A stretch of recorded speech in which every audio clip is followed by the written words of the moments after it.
This is the new Grand Cherokee L.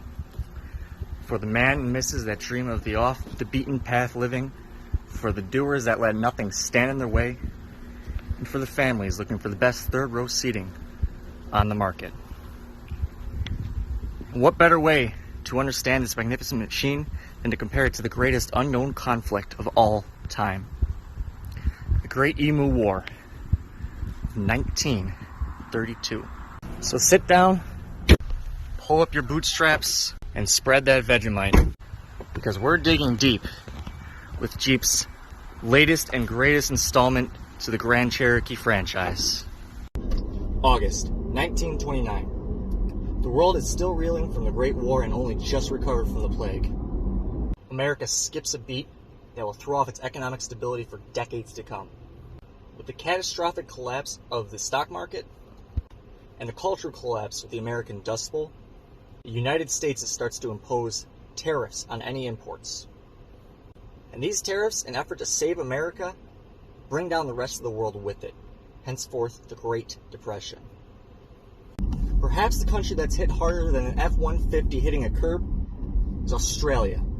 Australia survives almost solely on their exports. But not unlike the car climate of 2021, no one is buying. Things weren't looking good for Australia, but like a Ford pulling into a repair shop, things were about to get a lot worse. You see, after the Great War, Australian veterans returned home and were heralded as heroes, commended with such gifts such as tools, land, buildings, anything you would need to really start a farm. And I'm talking acres of land. As it would turn out, the ability to make money in an export-imposed, taxed economy, farmers were going broke. As a result, up to 80% of the current farming community decided to shift towards the cities, leaving around 20% to fend for themselves. This lack of population density led to only one thing. Our antagonist of the story, the emu, reaching up to 6 feet, 120 pounds, and speeds nearing 40 miles an hour. These oversized chickens were proverbial hell on wheels. They absolutely decimated the countryside, destroying any remaining crops, destroying fences and gates alike, and in the process, allowing even smaller pests to come in and invade the remaining farmland, destroying what little hope they had left. What's the solution, you might ask? One would think the Minister of Culture would be the way to go. But the true answer lied in the military. It's November of 1932. Armed with 2 Lewis Mk2 machine guns and 9,000 rounds of ammunition, the first attempt absolutely fell flat, with the men only able to get within 100 meters of the flightless birds. They only managed to bring in, quote, a number of birds, as opposed to the hundreds they set out to defeat that day. Humans 0, emus 1. The new solution? Get closer. Ambush tactics. In a spring of bad luck, only after getting about 50 shots off, both of their guns managed to jam. This was a common issue for the Mark II Lewis machine guns, but not one foreseen by literally anyone for some reason. Of course, the sand and dirt kicked up by the guns and the birds probably didn't help. Emus 2, humans 0. Humiliated after going back to their board of military commanders and such, the 3 men decided to borrow a Ford Model T from one of the locals. 1 man drove, 2 of them shot out the back of the truck. If you aren't familiar, however, the Australian outback isn't as forgiving as your daily drive to a Jeep dealership. The ride is uneven, unpleasant, and frankly unrivaled as far as deserts and outbacks go. And for a 12 to 13-year-old truck, whose strong suit was never really meant to be off-roading, it underperformed. In fact, it is nowhere near as capable as the 2021 Grand Cherokee L.